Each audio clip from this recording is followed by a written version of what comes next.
Good afternoon, everybody. Thank you so much for attending our session. My name is Charity Foose, and I am one of three presenters today representing CJ Pride, which is a large consortium of school districts that are united together for the purpose of hiring diverse staff members. Bringing more and more diversity to our schools, as I'm sure you can agree, is very important.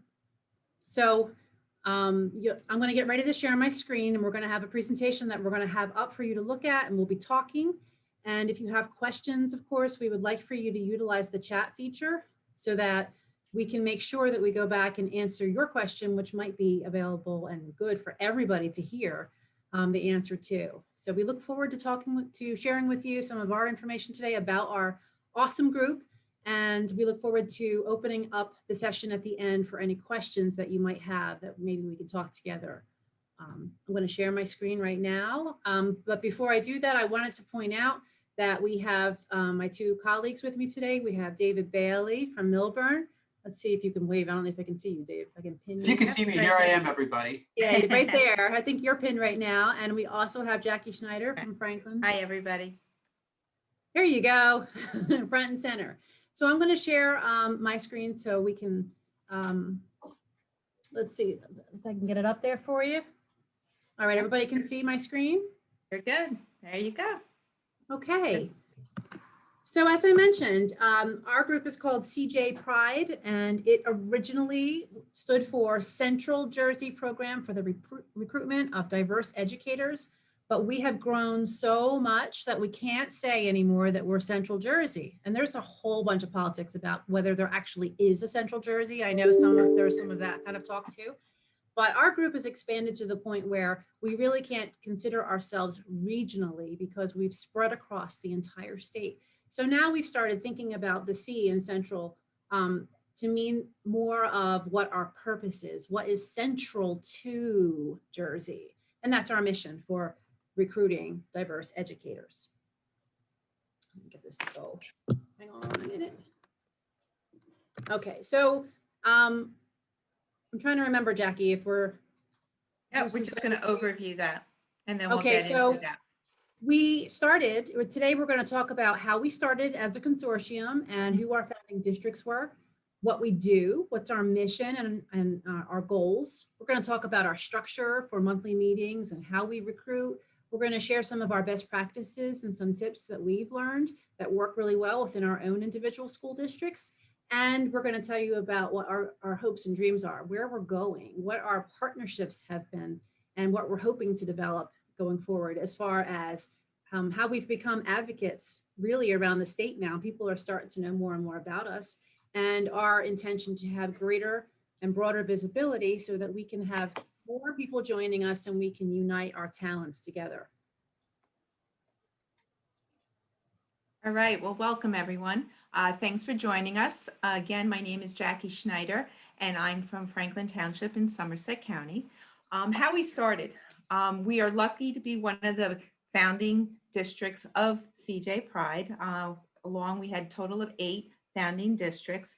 And it's funny, it was started in 2002, and I actually did find the original documentation and memos and emails to the different districts informing our group.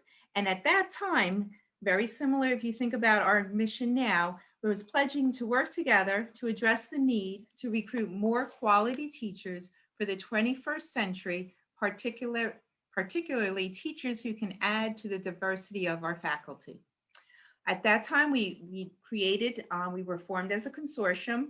We created brochures, as you can see, that were distributed. They were kept in our HR departments, any type of, in our parent information, just letting the public know that we belong to this group that was committed to recruitment of diverse educators. One of the big things that they started was a job fair. We all did and still do. We participate in the university job fairs, and we find, as good as they are, they're particular to the students in that university as well as the alum. This central job fair was much more far-reaching. So our first job fair was in January 2003, and it was held at Hillsborough. You could go back a couple. You're going too fast for me. There you go. And it was held in Hillsborough. And at that time, the group was created with participation with the Department of Education, as well as with a liaison from the TCNJ at that time. So even in our first job fair, we had presentation there from the Department of Ed for the alternate route to teacher certification. We know how important that is, and we still do it. They were actually unprepared for the turnout that we had that time. Following year, you can move that. There you go. Following years, we continue to have our job fairs. They've been held in Princeton, in Lawrence, lines out the door on a Saturday afternoon, very long lines, and in Hightstown much more recently. We continue to have the brochures because at that point, really, recruitment was still in paper. We were just starting to utilize online tracking, applicant tracking. So most of the applications were resume, cover letters. The job fairs created a bigger opportunity for all of us to meet candidates that would normally not be coming through our pipeline. Soon after that, we partnered with NJ School Jobs, which became a great resource and a great partnership, which then allowed us to we started getting vendor discounts with other vendors that help out the district. We've even been a group where we've met with Frontline, and we all know Frontline, where we were able to discuss with them issues that we were having in our individual districts moving forward. The website was created not to where it's getting. Each year it's getting better and better, and that is certainly one of our committees that we're working on. And then we come to our last 2019 job fair. There are a couple of pictures there. Again, very well attended. And what we did differently in this fair was that we actually had pre-registration. The pre-registration, we actually had numbers of about 900 pre-registered candidates, which sent us all in a tizzy. We had many more senior administrators there. We even had districts that had board members come, and it was a wonderful turnout. Approximately about 350 attendees came. There was a lot of excitement regarding the event, and what we did differently in this one is we also did a survey afterwards. And then with our survey results afterwards, we still see the need there. You were right there, Charity. You could go to the next. Okay. We still see the need for that greater diversity. Again, very much in line with our conference theme. What the feedback told us, similar, that the districts continue to feel frustrated at the lack of diversity present in the pool of participants, as well as a lack of diversity in the pool of teachers. Our numbers for those that disclosed their ethnicity was approximately 63% white, 11% African-American, 7% Latino, 4% Asian. Again, it's nice to finally have quantity. We realized that we needed to, in order to find a solution, we had to start gathering data. So we get all excited and we're all set now for our 2020 job fair. We start promoting, it's all set to be done at Hightstown. We're about to put the pre-registration out, and lo and behold, here was our advertisement. Obviously, lo and behold, we had to postpone it and then eventually completely not be able to hold the job fair. A lot of discussion. We thought about going virtual to be able to put something on. We're all in different districts. I mean, one of the amazing things, if you notice on the advertisement here, was that there were 29 school districts. So from a group that started with 8 school districts to be able to go to a venue where you had 29 school districts with job openings ready to hire was very impressive and very attractive to candidates. Also, in all our job fairs, we've always had kind of a PD piece here. NJ School Jobs was actually doing resume reviews. We always have someone available to talk about certification. Charlene was also going to join us to talk about the alternate route program at Rutgers. So again, we're trying to provide as much information in these job fairs. As I said, once we started, and obviously we got all hit with the pandemic, it was very difficult for any of us to be able to put on a virtual. So NJ School Jobs jumped in, our partner, and jumped in, and they held their virtual job fair. They held it virtual, their job fair, which in turn helped us to, many of us participated in that, gives us some great ideas moving forward. And hopefully what they provided us in the next couple slides was some of their data that they collected from the school jobs. This was the platform that they used. It was just as if you were walking in an auditorium. Each of the school districts had their own booth where they were able to put their promotional materials. The administrators participated there. And then if you go to the couple slides there, some of the demographics that they provided us, you could see in the dark areas of the United States, there were candidates that attended the job fair from each of these states. So obviously we recognize the wide reach of doing a virtual job fair. And further, again, collecting data, you can see that we had approximately 800 attendees. And you could see in the next slide where the demographics fall on those, similar, a little bit higher actually than the demographics that we had collected from the 2019 job fair. The next, even by gender, we know there's always a disparity between male and female teachers. And again, a little increase there for male teachers attending. Jackie, do you mind if I just quick add to that though? Not to interrupt you. No, I appreciate it. Even with our work though, what's great about the CJ Pride Job Fair is that the numbers, even as they are now, are still much more diverse than what we're seeing in the national average across. Because if you look nationally across the entire country, that, you know, most of the time you are going to have about 84 to 87% white female staff members. And so even looking just at in the middle of a pandemic, you know, you'll see some variance. You'll see a greater percentage of African American, you know, that are just for that one job fair. And there's just more, you know, it's like when you have a piece of pie, it's never good to have too much pie. When we're having Thanksgiving, we shouldn't eat the whole pie. We should have lots of different, you know, smaller cuts, right? You shouldn't eat that green piece. It's probably not good for your waistline. So the more pieces that are cut into the pie is really better. And in our work, that what like Jackie just pointed out, like she even gave the stats for our in-person versus our participation in the NJ Schools job is already a little better. We'd like to not eat still as much pie, you know. Right. Thanks for letting me jump in, Jackie. Nope. And you're on. Okay, great. Coming together. So as Jackie so beautifully went over our history, you know, we are very proud of our friendships, and all of us know in education how much of us, like, we go way back. I'm sure there's people on this call that you can look around if you can see their screen and you're going, hey, I know you. You and I used to work together, you know, before. Hey, we're administrators now, but back in the day, we used to teach together.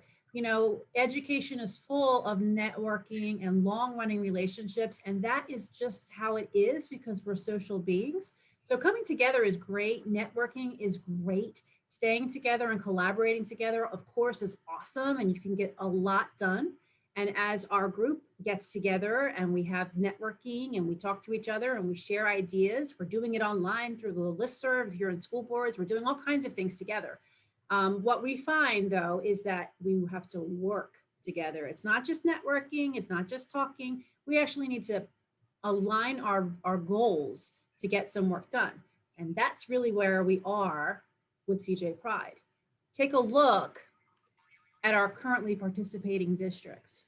And we really do on a weekly basis have lots of interest. We have districts that just are reaching out. I had someone reach out today asking for some more information on how they can become part of our consortium, because people are realizing that as we work together, you know, even though we're all kind of competing over the same candidates and we're all trying to get the media specialists and the Spanish teachers and everybody wants those same people and we're rivaling each other, We also want to work collaboratively together because there's power in numbers.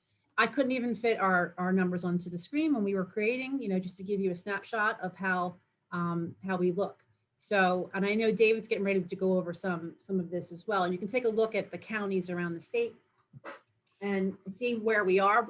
And you can see why we were saying that we're no longer Central Jersey, because we're not. Now, Atlantic County, I see we got 2 down there.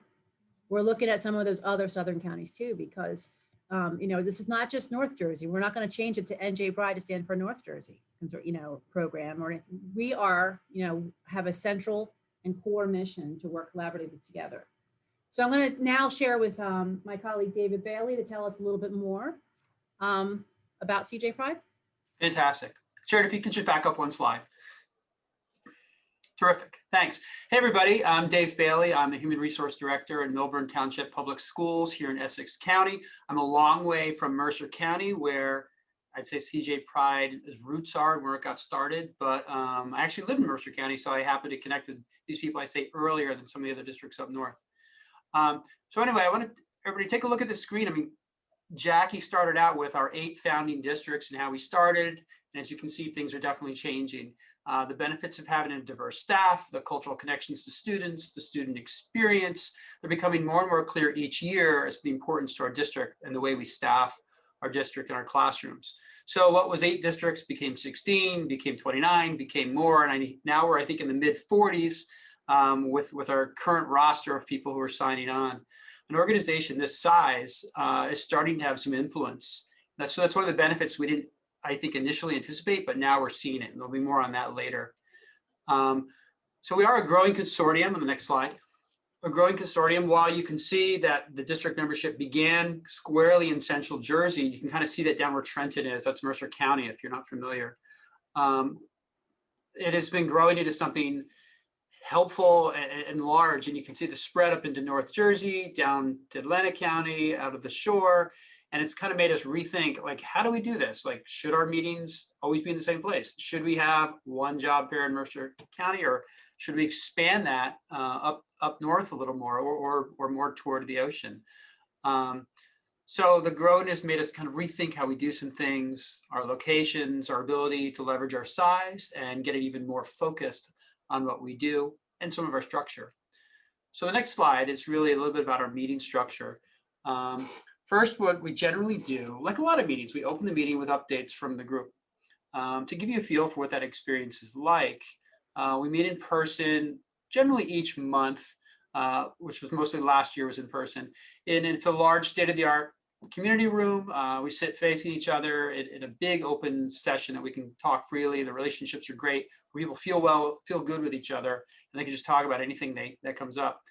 This initial sharing could be updates from a project that we're working on, or since we last met, or reporting out on the clarification we received from the DOE, or someone was connected with a vendor, and here's the update for the special deal for CJ Pride.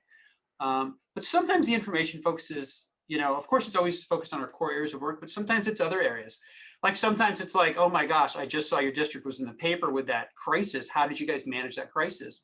And that's something we'll just talk through. Even though I'd say it's not recruitment centric, it's we're there for each other as teammates and directors and school leaders. So there's always that camaraderie and sharing our experiences and skills to make one another just simply better at what we do and gain experiences. Sometimes our meetings start out with a guest speaker. It could be a vendor, it could be the Department of Education coming to talk with us again, it could be another partner or advocacy group that we want to work more closely with. And then generally the meeting structure breaks down into small groups, which we usually call subcommittees. And those are to collaborate on our projects, our goals for the year, and other tasks we're working on. Finally, we end the meeting with reporting out of those committees, the feedback, kind of a wrap up, looking forward to what's going on next steps in our work. A lot of this is sometimes focused on the job fair, as you might imagine, because it's a pretty huge undertaking. This year, we have started our meetings virtually and using breakout rooms, and we're all kind of Zoom experts now, or whatever platform we're using. So far, it's been going pretty well. And I don't see us breaking stride at all.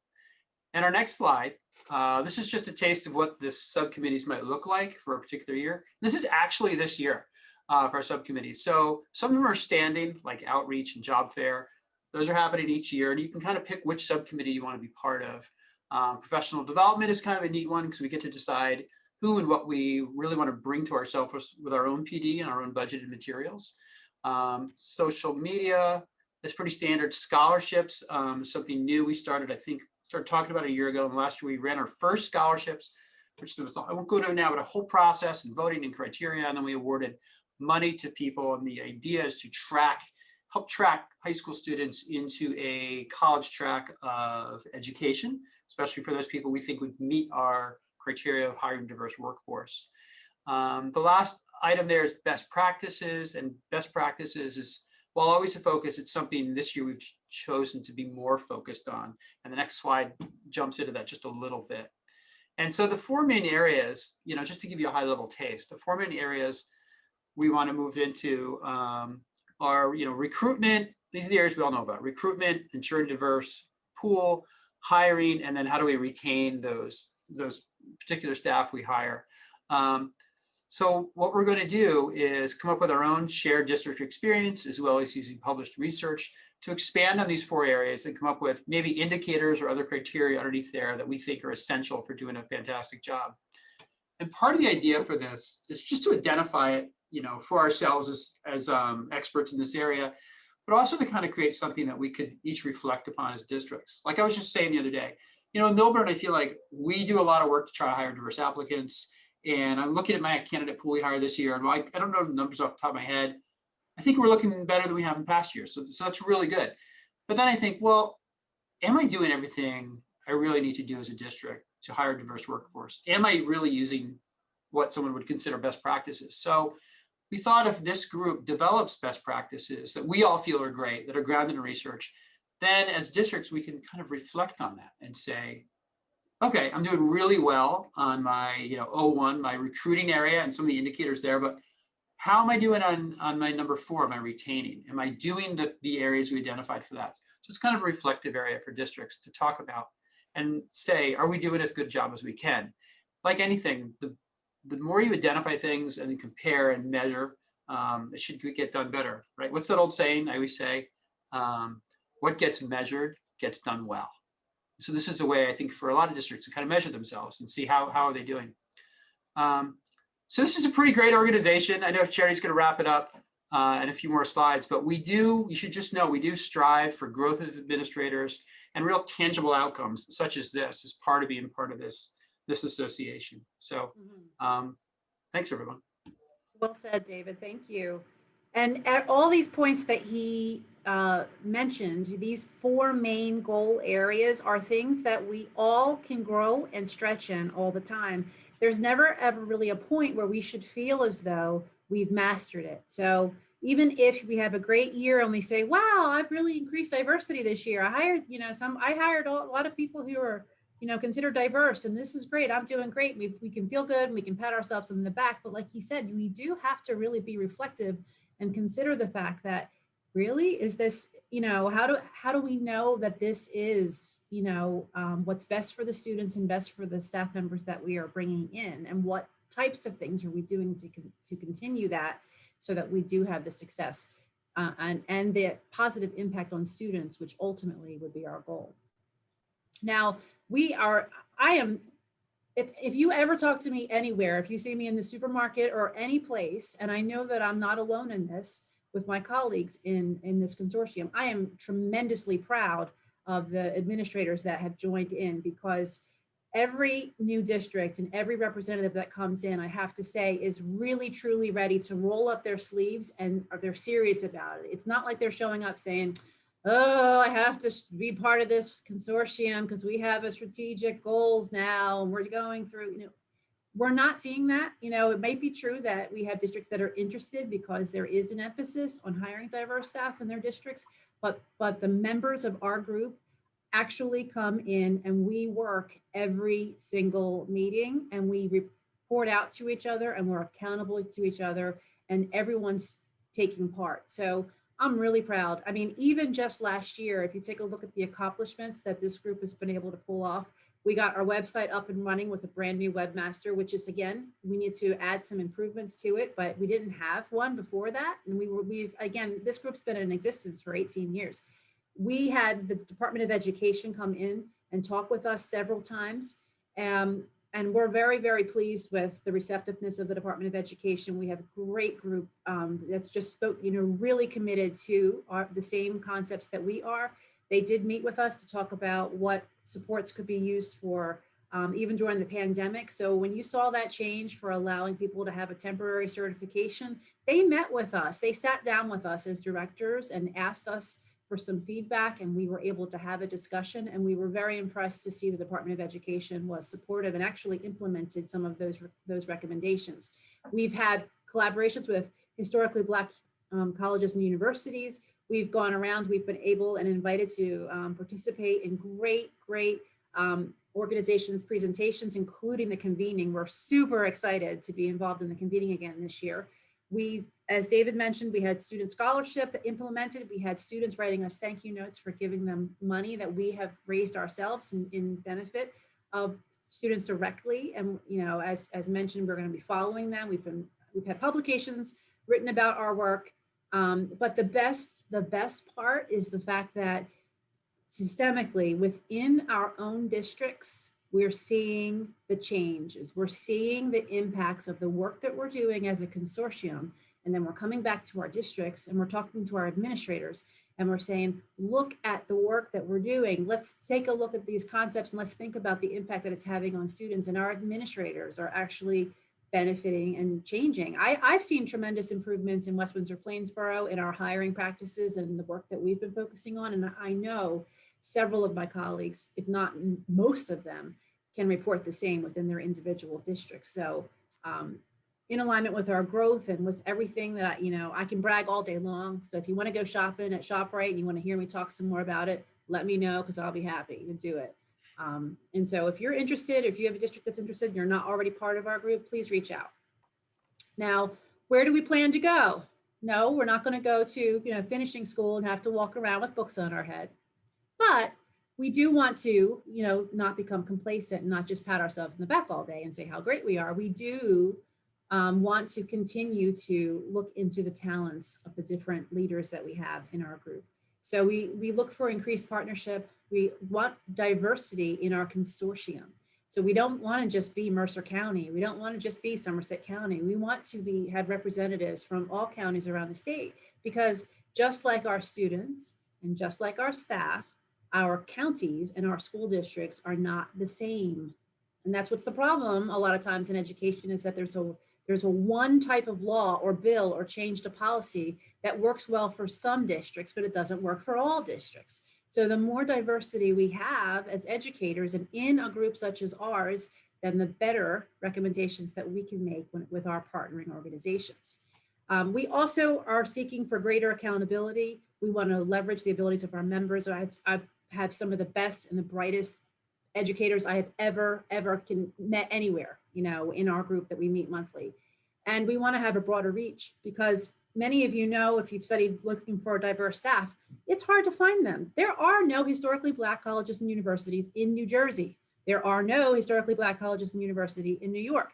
We have to go out of state. We have all kinds of issues for out of state teacher candidates, trying to bring them in. We know there's tons of hiring challenges with that. So again, our partnerships, our potential, our influence can go a long way when we work together as a unit. So again, unity, not uniformity. We don't want to be exactly the same, but we want to be united. Okay, that's our aim. So we do that because we diversify who we are and we diversify our staff. So when we find differences of opinions in different school districts, we add them to our group and our consortium so that we can become better. So if anybody's interested in becoming a member, of course, I want to make sure I tell you how you do it. You can request information on our website. You can send an email to us, anybody on any of the presenters here. I'll have our emails on the very last slide. There is a shared services agreement that has to be completed and approved by the individual Board of Education. And there are dues, there's an initiation fee, should I say, like for a first-time member, and then there's annual dues each year, which we use for the benefit of all of our members. There's an expectation of regular attendance at our meetings, which we hold virtually. Probably will continue to hold virtually since we're expanding so much. And step 4, then you'll become part of our focused and committed group of leaders. Our consortium is for public school districts. It is not for charter schools. We're trying to keep it focused on that, just so you know, but we are pretty much open to considering, the requests that come our way.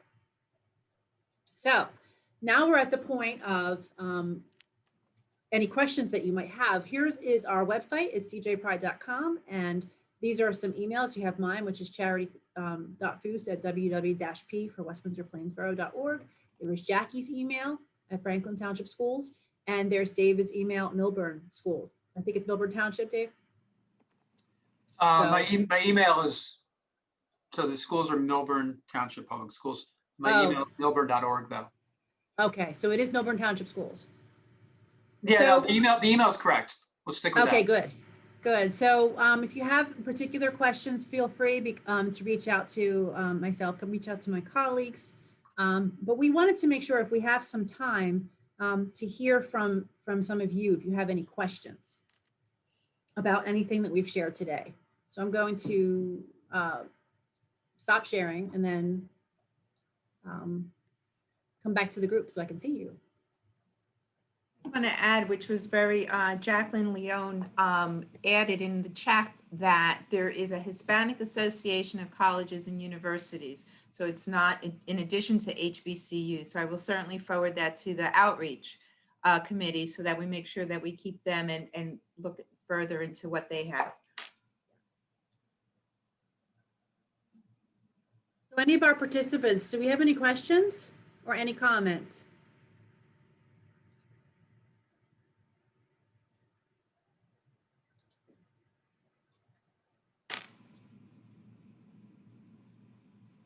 You see anything in the chat room?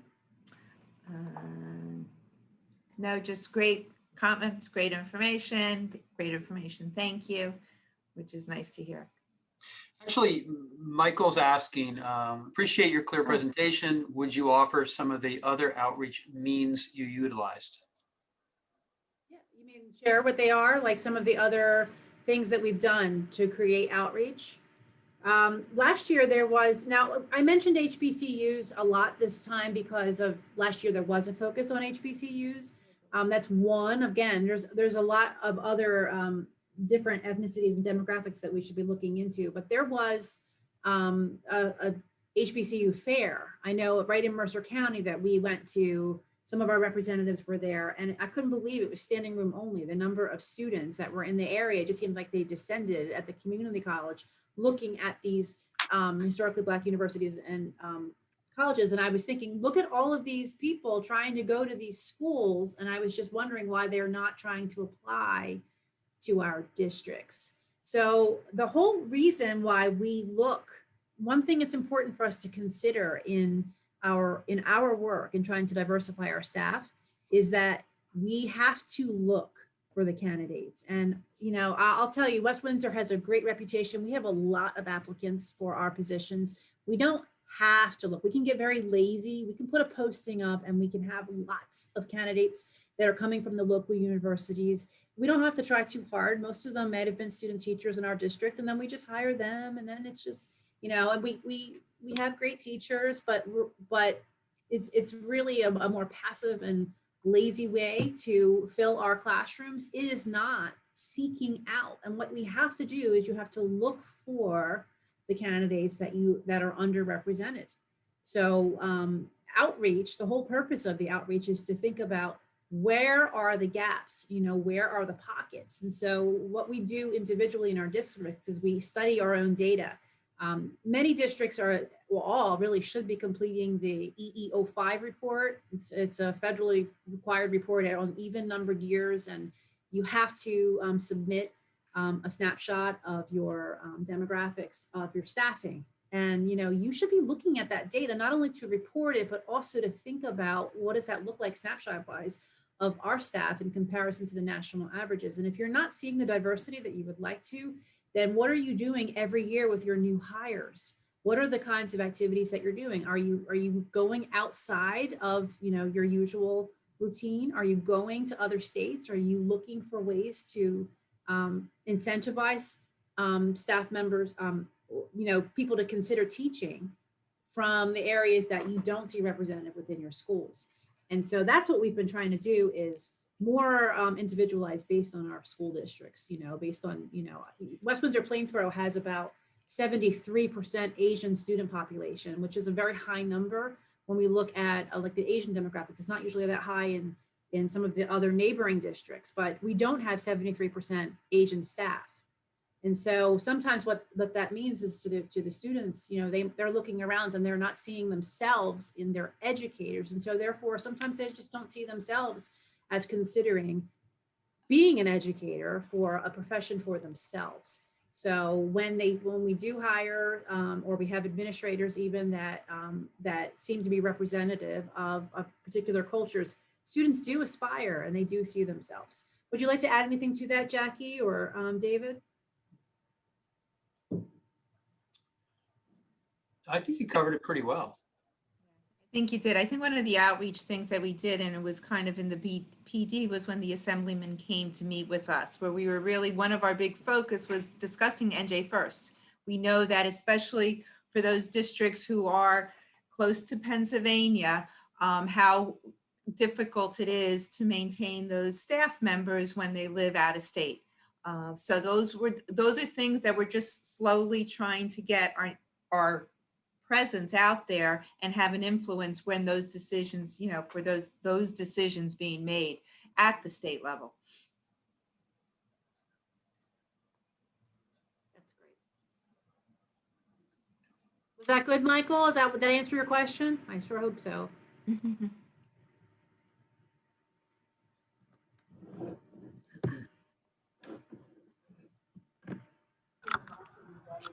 We have a large group. I don't want to dominate.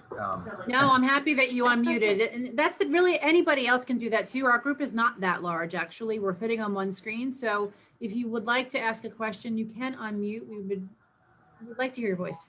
Yeah. No, we run into similar challenges. We've reached out to HBCUs. I'm calling you from Galloway Township, Atlantic County. So we have a geographical challenge in that unless a student came out of Stockton University, the chances are they're not coming to this area unless they're coming back home. And so Atlantic County, like all the rest of the counties, are extremely segregated. So we have pockets of schools that are diverse in one direction and pockets right next to the neighboring that are diverse in another direction. So I really like this concept of a county-wide system. And so I was interested for that reason. But yes, I was looking for the specificity of, okay, we do NJ school jobs. We put it in the paper. We reach out to universities. I'm also the director for the alternate route for Stockton University. So we do know that there's better avenues and we need more pipelines. But I was really looking for you know what? I found 4 great teachers doing the following maneuver. I went to this event and then I said, I wish. Come here. So that's why I was looking for those. So thank you for your time. Thanks, Michael. I wish we had the magic answer there, but unfortunately, I don't think any of us do. But we will. We'll get there. Well, Don't forget about the job fairs, and feel free to join us, Michael, if you'd like to be part of our organization.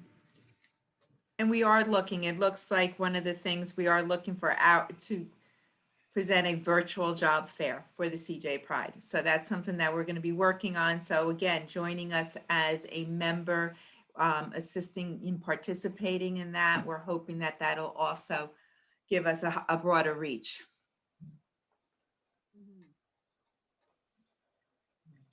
I see Betsy has a question about when you talk about incentives, many districts do not have the means to offer financial incentives. So what other incentives can districts use?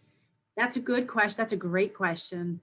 That's a great question. And to show you like that we understand the struggle, we have improved our diversity. We've had more diverse staff coming in, even without the incentives. But you're right. You want them to, people when they feel comfortable and they feel like they belong is oftentimes the most compelling incentive, because there are districts that pay more as a starting salary than West Windsor Plainsboro, but people come to West Windsor because they want to be in West Windsor, versus somebody might say, oh, well, I'm going to go to that district because they start higher. But a lot of times people will go for the lesser salary because they feel like they can grow as an educator, and they can have a life, you know, over the long term of their career, getting into the pension system and everything else. That's where they want to be. So really the incentives have to be about that. We have to make our home homey to everybody, not just the type. So when we use the word is a fit, oh, you know, Betsy's a good fit. She, when I interviewed her, she looks like she'll fit right in. Well, that's, you know, if everybody, if 85% of your staff is just one particular demographic, you know what I mean? Then we don't necessarily want someone that's just going to fit in and look like the same as everybody else. We want, because of the skills that somebody brings, but maybe a varied perspective.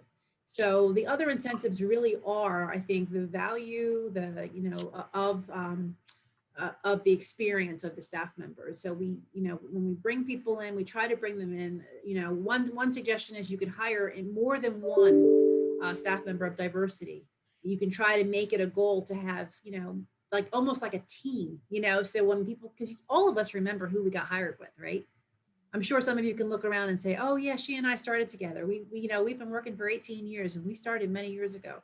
You can hire, and when you try to diversify your pool enough, and you can bring in hires that that don't feel like they're the only person in their school that represents that particular background, that can be the incentive. And then when you go out to recruit, you bring a diverse table. You know, sometimes I noticed that like some of our districts at the CJ Pride Job Fair had like the United Nations, it looked like it was sitting at the table, you know, and we noticed that we had candidates that were like, oh, look at that, you know, like there's all kinds of people who work in that district, and I feel like I could actually maybe get accepted by that district, and they do based on what they see. So I know that's a general answer, but I do think that if you can show as a district the efforts and the values of acceptance that you're making for staff and the ways you'll support them, they will want to come and work for you, regardless of what your starting salary is. Thank you. So either we've put everybody to sleep, or we've completely enraptured you so much that your brains are full. I'm hoping it's the second part. Mhm. And the next session is getting ready to start right now. Okay. So, oh, you said it's at the end, Jackie? I see in a couple minutes, Chanel will probably let us know when one session's ending and when the other ones will start. Yeah, I think this goes until about 4:10. What time is it? I can't see on this screen. I thought it was No, 4 o'clock. This That's one's till 4 o'clock. The Oh, good. other, There you go. other one is Chanel. 4:10. All right, so it's our time then. So thank you all for your time today and for being a great audience. And we look forward to maybe seeing you in some other way in the future. Thank you all.